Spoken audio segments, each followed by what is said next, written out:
गेल्या काही दिवसांपासून अंमली पदार्थावर वाडा पोलिसांची सर्वात मोठी कारवाई समोर आली आहे.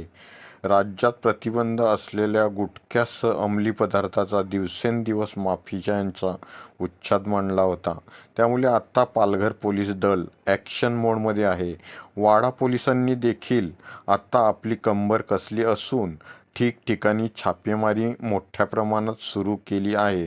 मंगळवारी सायंकाळी 4:15च्या सुमारास गांजा माफियांवर वाडा पोलिसांकडून मोठी कारवाई झाली आहे. मंगळवार दिनांक 5/8/2025 रोजी सकाळी 10:30च्या सुमारास वाडा पोलिसांनी तालुक्यातील वाडा-भिवंडी महामार्गावर असलेल्या पावनीपाडा गावाच्या हद्दीतील अंमली पदार्थ असलेल्या गांजाची वाहतूक होणार असल्याची गुप्त माहिती मिळाली होती.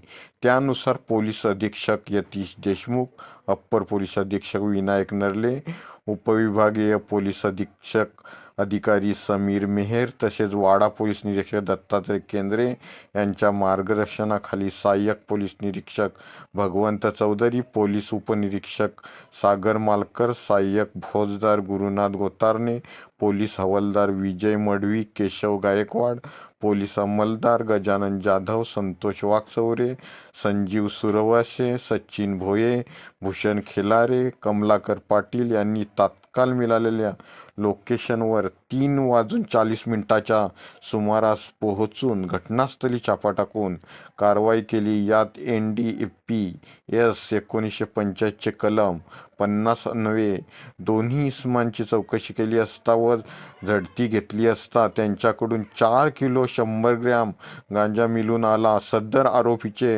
हेमंत जामू तांडी वय वर्ष 31 व किशोर रामकृष्ण कुमार वय वर्ष 26 हे दोघेही वाडा तालुक्यातील खुपरी येथे प्रशांती हॉटेलच्या मागे राहत असून मुलगाव कुसुम खुटी पोस्ट खुब्बा पादर तालुका केसिंगा जिल्हा काल्हाडी राज्य ओरिसा येथे राहणारी असून त्यांच्याकडून 4 किलो 133 ग्रॅम वजनाचा एकूण 66,128 रुपये किमतीचा कॅनॅबिस या अंमली पदार्थ प्रकाराचा गांजा मिळून आल्याने त्यांच्याविरुद्ध मुंगीकारक औषधी द्रव्य व मनोव्यापारावर परिणाम करणारे पदार्थ अधिनियम 1985 कलम 8(क)(20)(ब)(28) प्रमाणे गुन्हा दाखल करण्यात आला आहे.